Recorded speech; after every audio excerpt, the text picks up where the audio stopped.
I didn't realize how much I was carrying until I started packing my apartment. What used to feel like stability slowly became clutter, not because it was bad, but because it just no longer fit who I was becoming. And that moment made me wonder how often we do the same thing with our lives, chasing clarity by adding more, when what we actually need is subtraction. This is your weekly reset. Let's dive in. I recently just moved out of my apartment, and I remember the first day I moved in, the apartment was empty.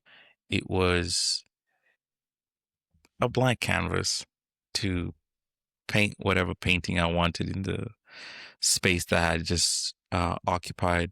And I remember having this feeling of excitement because everybody got that first apartment feel where you know exactly what you're trying to do, where I'm going to put the couch, where I'm going to put the bed, the TV, the console, the dresser. And it's a fun activity to do, furnishing your apartment. At the time, being a student, I didn't have enough bread.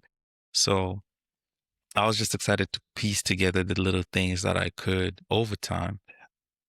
I remember vividly not noticing that there was a lot that was accumulating in that space. Because if you live in a studio apartment, your space goes like this.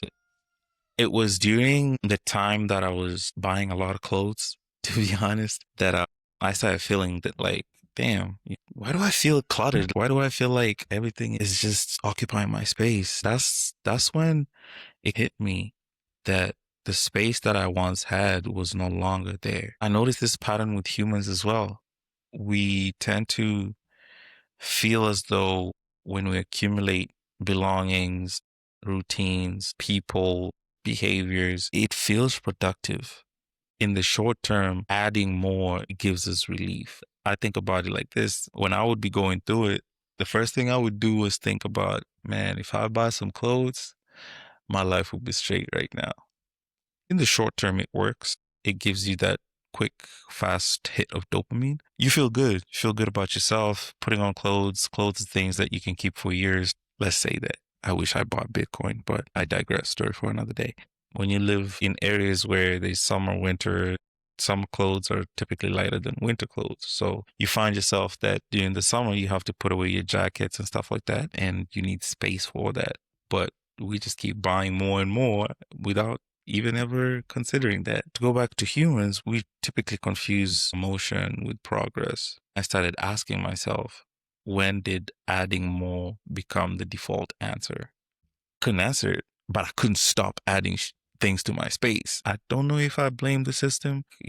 Capitalism is based on consumption, so it could be nuanced marketing psyche from the backdrop, but I just couldn't stop adding more. This culture has shifted into the wellness space too.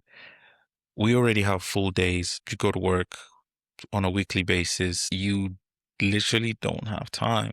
But the modern self-care landscape has reinforced this idea because wellness has become another form of accumulation.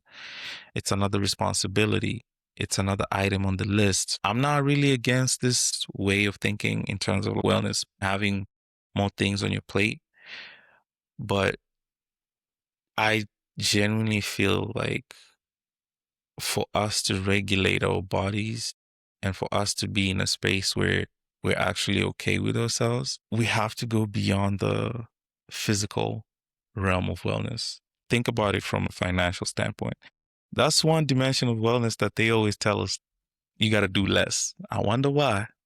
When the money come in, they tell you got to take less, or you got to save, or you got to have a culture of not wanting more. It's a weird juxtaposition that I don't understand. And these things help in terms of wellness. They help, but they don't complete us because adding Pilates, yoga, and all these other wellness things, they give us temporary relief, but deep down, sometimes self-care looks like removal, not addition. This brings me to a metaphor that I have come across recently. It basically says a sculptor doesn't make a masterpiece by adding more slab to the marble. They chip away from the slab of marble to be able to make a masterpiece. So how the masterpiece comes about is by addition, by subtraction. The more they carve the slab of marble to be in shape of what they envision, the more they're building a masterpiece out of that marble. That brought me to thinking subtraction can actually bring clarity, right? We have to learn to let go because letting go can build that self trust within ourselves. And not everything that we carry needs to come with us. We have this tendency as humans to hold on to things for too long, even things that don't necessarily benefit us. I go to Christmas period. This is typically a period where we're supposed to slow down. We're supposed to connect with our loved ones. And it's usually a time to just reflect a little bit more. But what has society programmed us to do? Get more gifts, buy more stuff. And it's nothing wrong. I love me a good Christmas gift. I just think that in addition to, let's say, your wardrobe in the summertime or the winter probably needed clearing out. During Christmas is usually a good time to give away, subtract and make space for the new.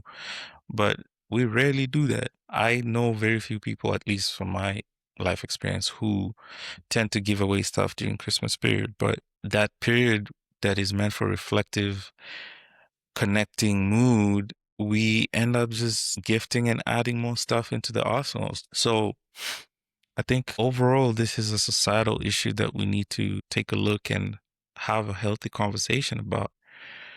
We need to be really honest with ourselves. What are some of the things that we can do to make sure that we're not hoarding into environments, people, things that no longer serve us? It's so easy to miss this pattern because it's normalized. This is just not in our homes, but also in our minds, our calendars, our sense of self. So I think not every habit deserves permanence and not every obligation is aligned with who you're becoming. Sometimes having space creates a level of honesty that will later facilitate direction. So this week, instead of asking what you need to add, ask yourself something different. What are you still holding on to simply because it once worked? And what might become possible if you let it go? This was your weekly reset. I hope we all read, reflect, and rise. Don't forget to hit the like, share, and subscribe button if this resonated. And leave your thoughts in the comments. And I'll see you guys next week.